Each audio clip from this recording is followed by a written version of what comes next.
When it comes to choosing colours for your mosaic, or really any project, many people become confused about what colours to use or which colour goes with that colour. So in this video, I'm going to show you a cheats way that will help sort through all those colour problems. And I'm going to show you that right now. One of the best tools to learn about colour is a colour wheel. These come in really handy, especially if you want to know about contrast colours, complementary colours, harmony colours, monochromatic colours, cool colours, warm colours, and everything else in between, so forth and so fifth. However, if you're just starting out in mosaics and you really just want to get into creating a mosaic and you don't have a colour wheel, nor do you have the time and inclination to learn about using a colour wheel, then the next best option is to cheat. And all you need is a computer. One of the best places to go for inspiration is Pinterest. It's full of so many beautiful pieces of art and craft and so many wonderful ideas. Now, you don't copy anyone else's idea, but you can go for inspiration, and it's the same thing with colour. You can go and have a look at what other people have used in their mosaics or their paintings or whatever the case may be to help you choose your colours. Or you might even see colours in a piece that someone has created and you like to use those same colours. So going to Pinterest is just full of wonderful ideas.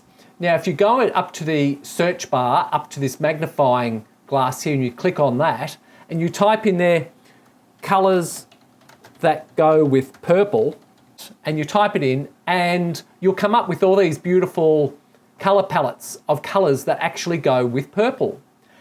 And the beauty about these is that they have such a vast variety. For instance, if you want to go with pastel colours or you want to go with bold colours, there's just so many there, and it takes away the hard work. And obviously you don't have to just use purple, you can use blue or whatever colours you want. It's a wonderful place to get inspiration from.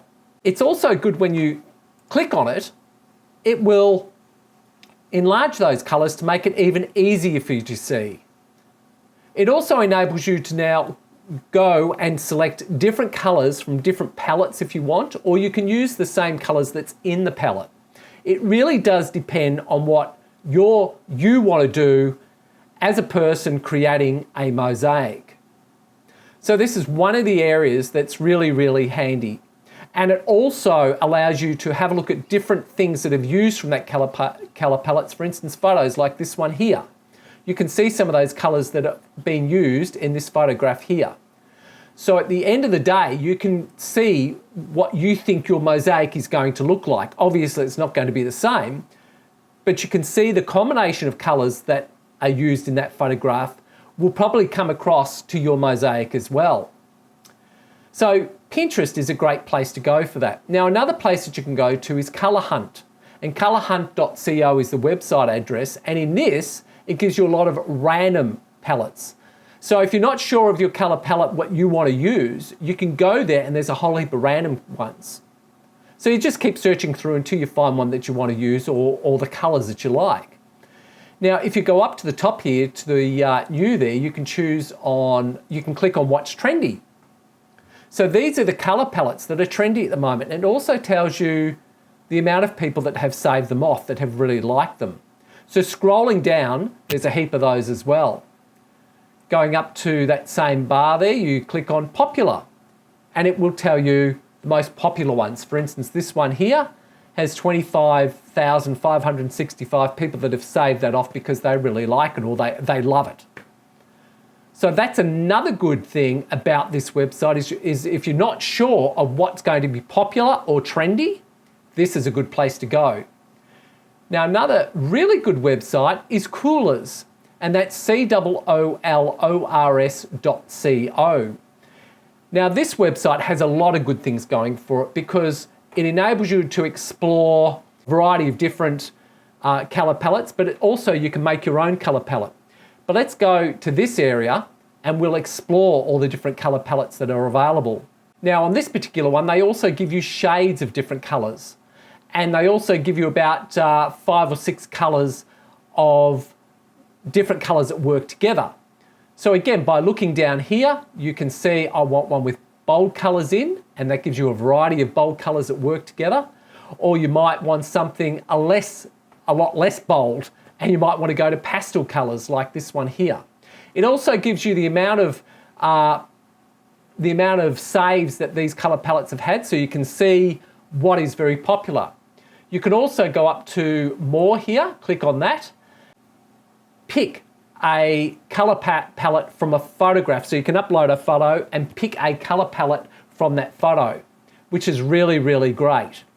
You can also go and create a gradient or explore gradients. So if you want to use a whole heap of different tessera in your mosaic and you want to create a gradient, or you might want to use one off the shelf, that enables you to do that, which then takes out some of the guesswork, a lot of the guesswork in creating a very nice gradient. And there's a lot of gradients here for you to choose from, or there's some more there, we'll click on that, or you can actually create your own gradient.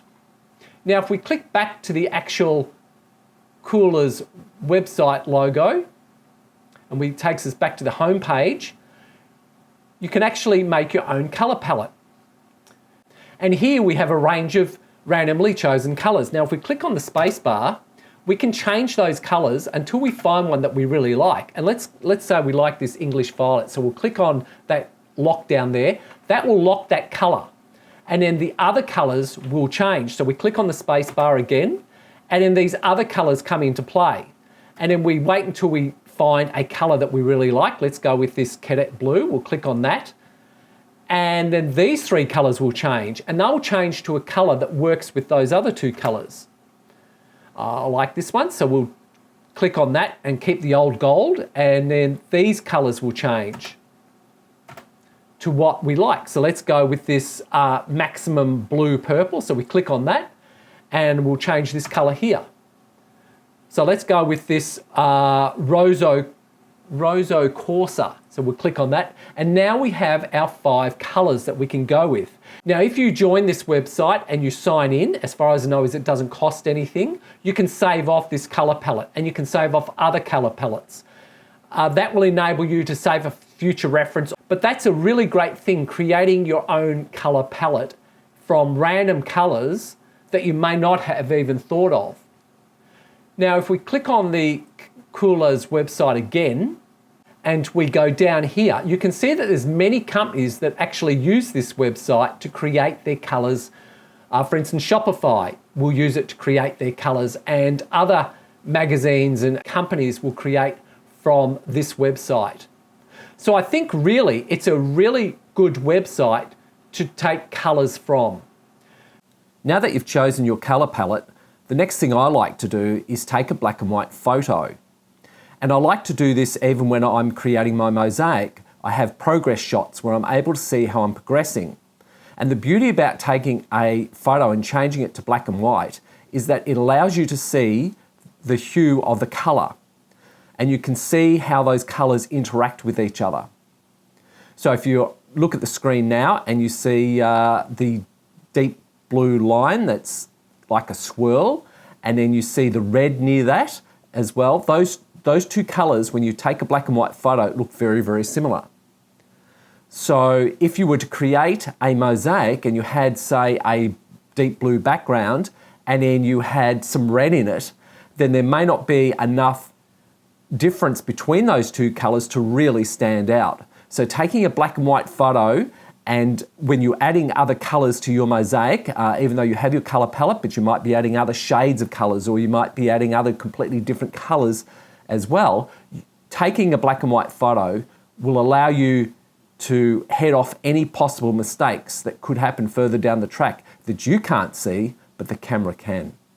And it's always good to take a colour photo anyway to see how you progress, because you'll find that the camera will pick up things that you may not.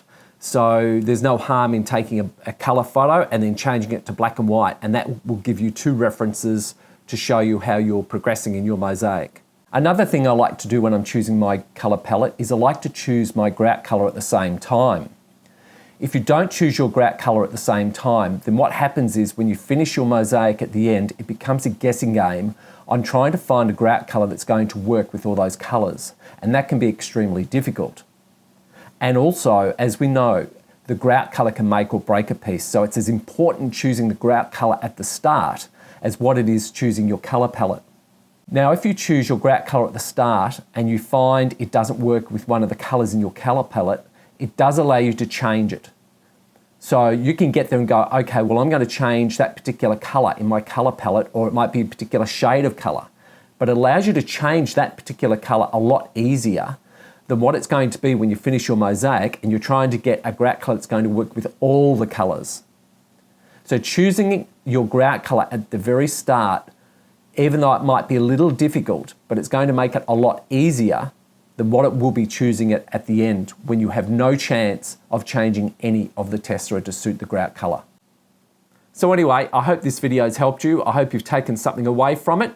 If you have any comments, put them down in the comment section on the YouTube channel. I'll be interested in having a look, and I'm sure others will. And I'll see you in the next video. Enjoy.